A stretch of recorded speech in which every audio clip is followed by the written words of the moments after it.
You are listening to the It's Your Time podcast, and I'm your host, Certified Life Coach Michelle Arnold-Berg. In today's episode, we're discussing rewriting your story, identity, success, and life after infertility with Lana Manikowski.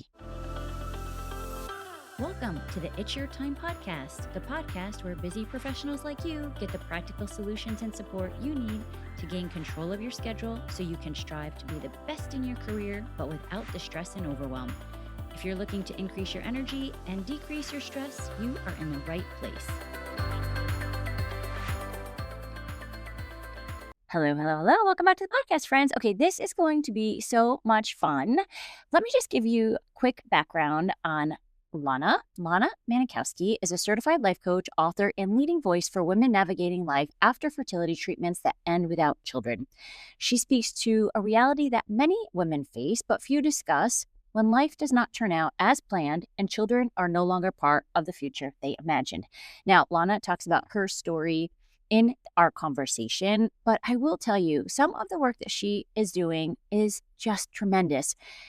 When the resources that she needed did not exist, she built them. She is the best-selling author of So Now What?, the founder of The Others Day, which we talk about, an internationally recognized annual event honoring women without children. And she's also the host of the podcast, So Now What?, which reaches women around the world each week. And through her signature program, Thrive After Infertility, Lana helps women release the shame of not having a baby, strengthen their marriages, and feel like they belong in friendships and around family. She helps women build lives that feel purposeful, joyful, and whole beyond motherhood.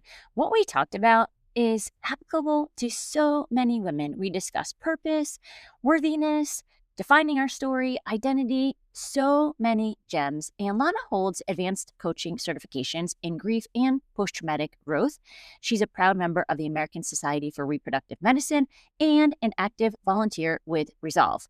Her work has made her a sought-after speaker for organizations, healthcare settings, and communities addressing infertility, womanhood, and life when fertility treatment ends without a child. Her signature message is quite clear. Your story isn't over. It's just beginning. And I always have so much fun talking to our guests. This was a beautiful conversation. Again, take a listen. We talked about success and having agency over your life, everything that is important to all of us. Without further ado, please take a listen. Okay, this is going to be so much fun. I'm so excited to have you back on the podcast. Maybe for folks who haven't heard you in the past, how do you most enjoy introducing yourself? Oh, I think that's a good question. I'm glad you asked it. I think for me, I like to think of myself as an infertility activist. It is, I think, something that a lot of people, hear themselves considered to be an advocate, which I think the work I do is really important in advocacy, but I'm also an activist in the way that I want to create change. I want to impart knowledge, not only for the people that have been through the fertility space like I have been in, but also to the healthcare providers and to the clinics and the healthcare side of things, because I think that there's a lot that they don't realize when a patient leaves their office without a baby. Yeah, I think that's so important that it's a full circle. It's not that you're just focused on one part of it, because it is so complex. And maybe with that, you can tell the listeners a little bit about your story and also about your book. Oh, thank you. Yes. So I went through 7 years of fertility treatments. I got a diagnosis at age 37 of something called unexplained infertility. And up until that point, I just was always able to create a goal and learn how to achieve it. So to get a clinical diagnosis of something that had the word unexplained in it really put me on this spiral of questioning who I was as a woman, that not only could I not have a baby on my own, but it was unexplainable. And then my husband and I went through 7 years of treatment, and at age 44 left our treatment journey, which included clinics not only in Chicago where I live, but other places in the United States. In my opinion, some of the best clinics. I think I really nailed it as far as choosing and knowing how to choose the right clinic. But at age 44 left without a child and without ever having a positive pregnancy test. And when I left that last visit with my doctor, it was a telehealth visit, there was never a resource about what to do if you leave without a baby. There were resources if you want to adopt. There was resources if you want to use a surrogate, if you want to have a donor egg, but no one ever talked about what if those options aren't the right options for you. Mm. So that was really when my eyes were opened to the fact that there's a huge void for women like me because I really struggled. Again, as being someone who knew how to create success in her life, but couldn't create this thing that we as women are often just assuming is something that we can do, really put me back. And it was the pandemic when my job in the OR was kind of on hold because I was working in a place where it was more elective surgeries, and I had all this time that was no longer dedicated for me to be out of the house. And I had so much time to just look at myself in the mirror and realize I didn't know who I was. Mm. So that was in 2020. And then in 2021, I finished my life coaching certification because I wanted to create change in that space. So again, I think that's where the activism budded from. And I started a podcast. My podcast is called the So Now What podcast. And that was in 2021. And then in 2025, I wrote my first book, and that is also called So Now What?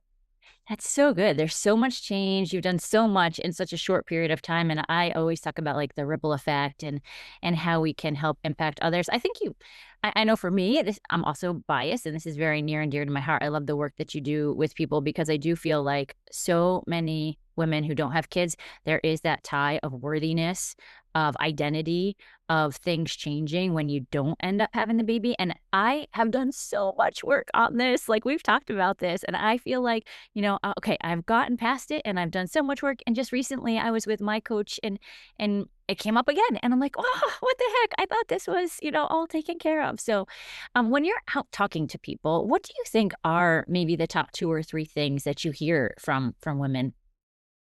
I think a lot of women struggle with feeling like they belong when you walk into a room and everyone has a common denominator of being able to talk about kids and sports and college visits, and you don't really feel like you can add to the conversation. I think that there's some women who feel like they just can't belong or don't belong. I personally don't believe that. We can maybe talk about that later, but I think belonging is a big thing. And then also feeling successful when you have this thing of reproductive organs in your body and they, in air quotes, you can't see us, but I'm doing my air quotes, which I love to use. You think that your body isn't working right. So I think there's a part of you as a woman and who hasn't had a biological child that feels like you're broken and you're not successful at being a woman because this thing that you thought was going to come naturally didn't. Yeah, and it's so interesting because I think a lot of times we outsource our success or our definition of success to what society tells us and what, others are saying. And I totally get it. I almost feel like nowadays, I'm at the point where people are talking about their grandkids. I'm like, oh yeah, sorry. I got my dogs still. But maybe Same, same, yes. maybe you can talk a little bit about that because I do think it's important when you touch on it doesn't have to be the story, right? It doesn't have to be that we're not belonging. It doesn't have to be that we're not contributing. But I think it's in how we look at ourselves and we tell the stories about ourselves. So maybe you can touch upon that a little. Yeah, well, I think a lot of times we want to blend into the crowd and that gives us our security. But what I have found in the work I do in my coaching practice with my clients is helping you realize that you have so many qualities that stand out for you, and you don't have to have the same qualities that everyone else does. I think a lot of women think that they have to have the same qualities as everyone else to fit in. But I often find, especially in the work that I do, is I often am the one people are gravitating to learn about my life because my life seems different to them. And I think had I continued to stand down or hide behind my infertility as something that maybe want to keep quiet or not talk about the things that I'm experiencing amongst women who are experiencing different things from me, I was always closing off my life and my success and my interests. So being able to open up and talk about what I did this weekend, even if it wasn't taking kids to sports, and not feeling like it wasn't as important as somebody who had hauled, their kids to soccer practice and then had a tournament at night and then had church in the morning and had ballet in the afternoon. And so for a long time, I did not talk about the things that I was doing that energized me because I just assumed that they didn't seem as meaningful or purposeful as those who are raising children. Oh my gosh, I think that's so important. And I think it's important for people who maybe not even are dealing with infertility and going through that journey, but also for people who are considering, like, maybe they don't want to have kids. Like, I've had younger reps ask me, like, did you want to have kids? Right? Like, maybe they're considering not. And like, that's okay. I also feel like so often, and again, this is generalizing, right? As women, we tend to make ourselves smaller. We tend to, and it's a socialization, right, that we've had through the years, whether it's specific to this or another thing, be seen, not heard. And so I think what you're talking about is so important, that we are all unique. And it's so funny. My Peloton ride today, she was talking about how she's teaching her kids at 2 and 5, like, you are unique. You are one of one. There's nobody between your ears, right? Like, you are the one in charge and have agency. And I think that's so important for all of us to really get. And for some of us, myself, I'm talking, it might take a little bit longer. So if anybody listening, like, take it, right? Yeah, and I think there is a movement for people who aren't drawn to the motherhood pathway, and there's a lot of judgment that comes from society for that as well. And I think a lot of that is hard to deal with because it's like, do I listen to who I am and what my inner being is telling me is right for me, or do I go on to please my mom who wants to be a grandmother, or make my aunt Sally feel as though, being an aunt like she was, is important. And I think it's just a lot of it is this chirping from outside of ourselves that we often prioritize instead of listening to ourselves. And then I think there's also a narrative that who's going to take care of you when you get older. And that's, as I'm now in my 50s, I'm caretaking for my parents who are in their 80s. And, of course, there's moments that I'm like, oh my gosh, who's going to do these type of things? Who's going to remember to ask the doctor these questions when you're in a clinic visit or something along that line? But I also believe things are going to take care of themselves. You can't plan for your old age. You can't guarantee that you're going to have children that are nearby and able to care for you, or children that even want to care for you. So I think a lot of people will continue to create this narrative, oh, well, I have to have kids because who's going to take care of me when I get older? Oh my gosh, that's so funny. I jokingly, but kind of also for truth, say we need to find 1 or 2 nieces and take really good care of them so they take care of us when we get older. But you're absolutely right, right? It's that chirping, and I think it's also, and we touched upon this, is what I find talking to people, or even for myself, is like this tie of worthiness, right? Because I feel like, and you talked about it early, like, you're successful in your career, you're high achieving, you can do all the things and check all the boxes, but not have this. And so for me, I think the story was like, I'm doing it wrong. Like, I'm doing it wrong because I'm not a mom. But there's also like a worthiness and work. So I feel like for some people, they think the overworking and the over hustling and like over whatever will eventually get them to feel that level of worthiness. But it really comes down to you feeling worthy within yourself and you making those decisions.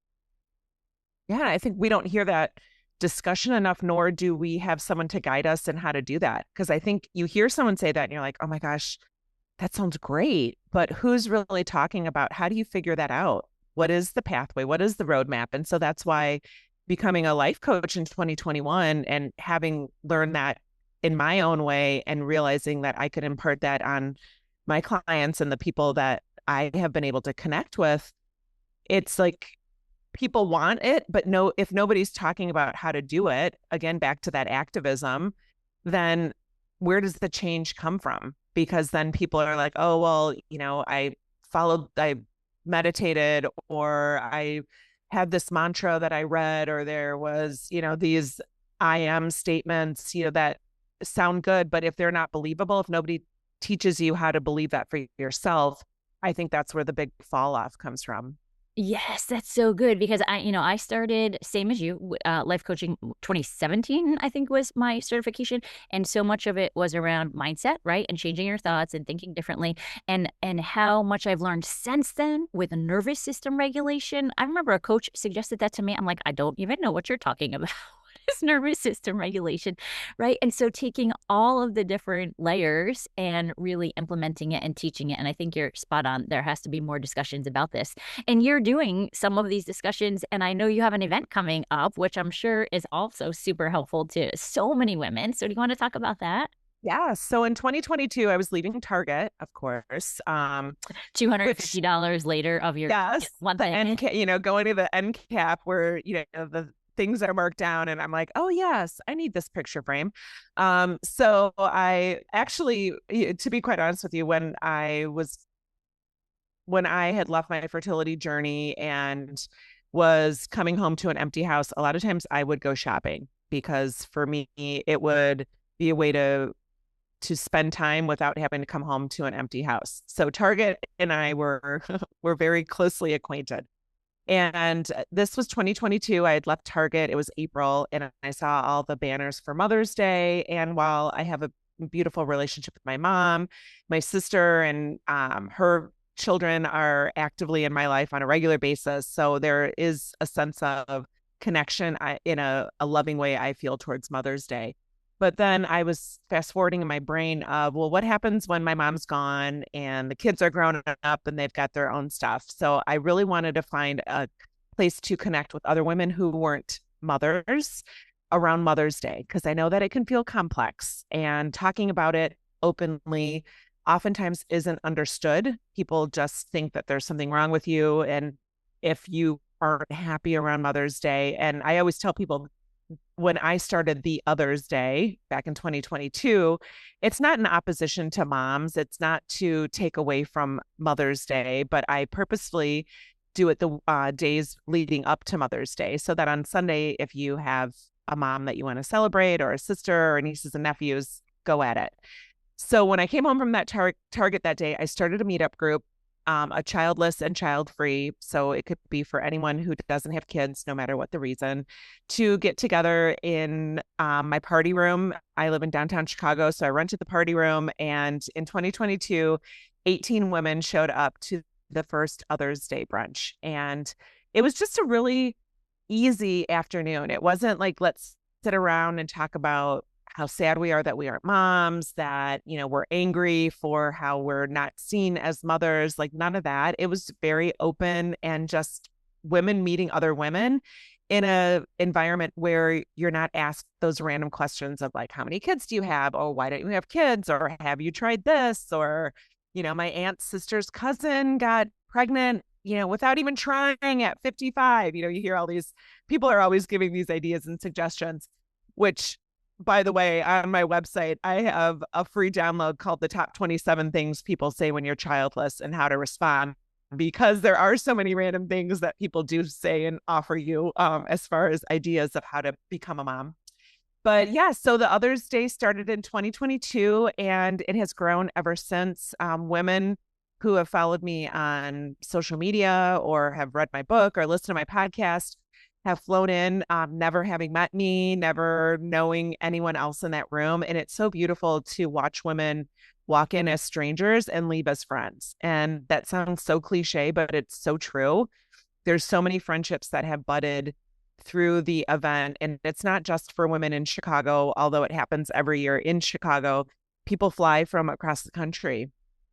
And this year I added a Friday night event, which is more restorative and reconnective. So I have childless women leading a sound bath. Another one is leading yoga. Another one is leading a guided meditation. She's a specialist in neuroplasticity. So it's really important for me to allow women who might have that nervous system activation around this coming weekend or around Mother's Day weekend to come in and find some ways to support themselves and maybe step into a weekend that can feel challenging, feeling prepared from a nervous system standpoint. So Friday night is going to be all about regulating your nervous system, how to come back into yourself. And then Saturday is the fourth annual Others Day brunch. Oh, And I have it catered, of course, by a woman without kids because I'm all about celebrating and supporting women in this place that they are doing amazing things, but often society doesn't see that or hear that part of them. And I really want to amplify that. So the event is happening May 8th and 9th in Chicago. And I have a block of rooms at a discounted rate at a really beautiful hotel that is connected to the site for the brunch. So it's basically like book your ticket and come and I'll take care of the rest. oh my gosh, I love that so much. I did not realize that you have now 2 days to it, and I think that's gonna be so important for people to be able to engage in that, and especially if they're, like, new to it and, like, opening up their eyes to, like, all these different other modalities that can help. Yes. And it's nice to see that women are coming that have come before. Like a lot of people have come every year. So the room continues to expand, not only with people who have attended, which tells me that they're getting something out of it and are continuing to show up looking for more of that type of connection, but people who have never been, like names that'll pop up when I get my notification of a new ticket that sold. I was like, oh my gosh, like one new person. And I always say to the universe, I'm like, thank you so much for giving me this opportunity. Because it's not about them, it's about us. And I think it's not just one-sided. Yes, I'm the organizer and the founder of the Others Day, but there's so much I get out of it too. Seeing the new faces that are coming in and reconnecting with others that have been there before. Oh my gosh, I love it. I have, like, chills when you talk about it. I just think it's such a great event, and you've talked about this in the past, and I think you mentioned it a little bit with the idea of the connection and how these women are doing, like, amazing things that maybe not everyone knows about. And I know you've talked about, like, purpose, right? As we define our own purpose. Can you talk a little bit about, because I think this is important for people with or without children. I think, like, so often we wanna decide, like, what is our purpose? We need to know our purpose. And so can you talk a little bit about your thoughts around that? Yeah, well, purpose was a huge thing that I was searching for when my journey ended without a baby because I just thought that's what you do as a woman. You have a child and then your purpose is just handed to you. And I sat there for a long time just wondering what, what purpose would be for somebody who wouldn't have or didn't have a child. And then the job, served a purpose for a long time. My successful, career in device sales, like I was the best rep and all the docs, knew they could count on me. So I became very overworked. I think I pushed myself to that place because I was searching for purpose in my job. And then I started, as I became more ingrained in the life coaching world, to realize like maybe purpose isn't something that we have to go out and find. I think purpose is when you show up every day, just being connected to yourself and the things that you do, and you feel driven by your emotional desires to fulfill who you are as a person, your purpose just follows from there. Because I think when we create this declaration of purpose, we often look at it and say, oh, that doesn't sound big enough. Oh, that doesn't sound meaningful enough. It doesn't sound sustainable enough. So I quit searching for purpose and just started showing up in a way that I felt connected to myself in my life and just let my purpose kind of unfold from there. And I also think that it's hard for us to say what our purpose is because we touch people in so many different ways. So if I were to ask somebody who's a close friend of mine, what do you see my purpose as being? They're going to see it in a different way than my mom sees or my sister sees or one of my docs, or a scrub tech or, everyone sees different purposes in us. So to go out and find this declaration of purpose sometimes I think makes it a lot harder than it needs to be. Yes, I feel like it's such a heavy, like, lift that we're trying to discover and make sure we get it right, and what is that purpose? And I think as I get older and also through the coaching and learning is exactly what you said. It's showing up and being yourself and paying attention to the intuition within you, because I do think when you talk about, like, thanking the universe, I also think, we all kind of signed up with these soul contracts, right? And here we thought that our purpose was to be a mom, maybe, and, for me thinking I was doing it wrong all along. And I look at you and how many lives you've touched. Like maybe that wouldn't have been possible, right? If you were a mom and focused on the soccer and the, certain things here, like you've touched so many more lives. Like that is maybe part of all of our soul contract to show up and to, I love what you say, connect. I think more of us, especially these days, need true connection. Yeah, and I think as we get older, we sometimes think that we've met everyone we need to meet, or like our circle is not ready to expand or won't expand because you think, or maybe you saw examples in your family where it was kind of like this circle was here and no one really branched out. And one of the things that I'm a big proponent of is go out and expand your circle. Find new people. If you meet someone and you totally mesh with them and you're like, oh, we should meet for coffee sometime, meet for coffee sometime. And I think there's so many opportunities for connection that we talk ourselves out of because you're like, oh, I think that's weird. Like who in their 50s is meeting a new friend? And I have met so many amazing people by just saying, you know, everyone's searching for a connection. And I could have, it doesn't have to be like your hugest confidant, but there's so many people that you can connect with that I think oftentimes we talk ourselves out of because we think that there's something weird about creating and finding new friendships as we get older. Yeah, I love that because I do also feel like there's the reciprocal benefit of as we expand out and reach other people and bringing new friends, like we also expand our capacity to receive. And I have been doing so much work around like as we become a bigger vessel to be able to receive, like then how much more can we give out to the world? And like it could be totally a case where we have no idea that we are going to meet so many people that love us still, even at this age, right? And like, and then what does that allow us?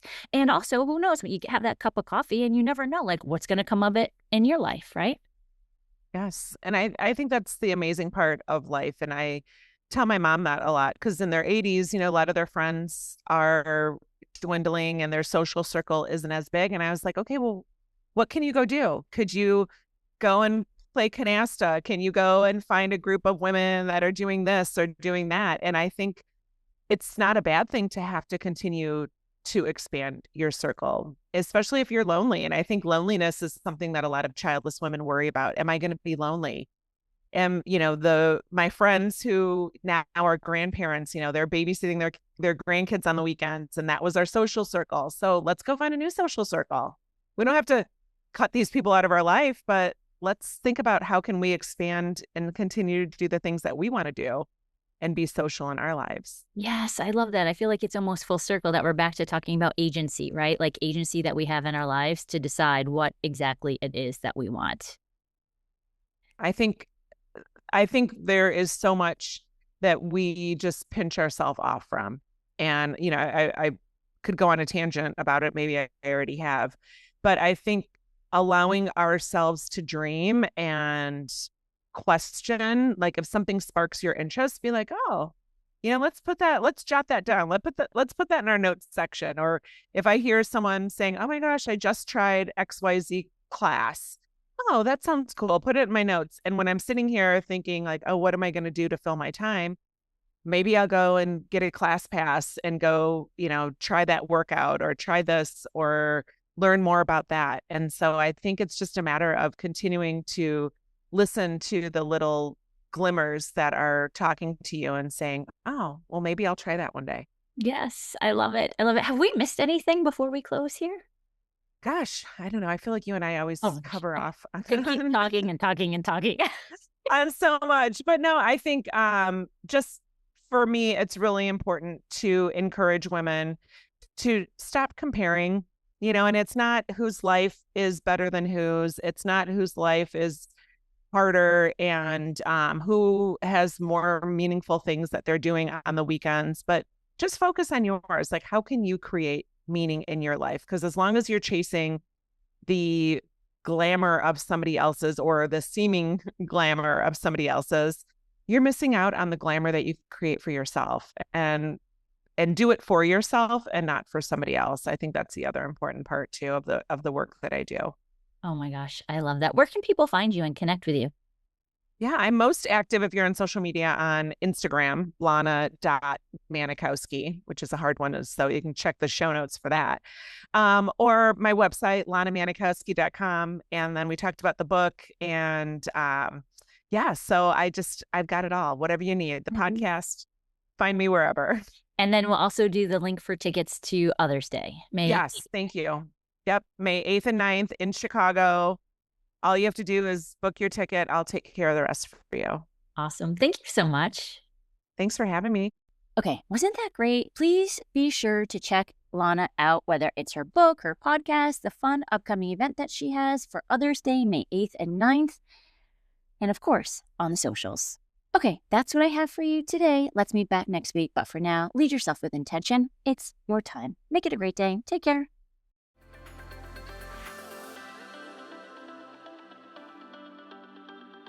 Did you know you can take this work to a deeper level with me one-on-one? Go to michelleburtcoaching.com and click on Get Started to begin.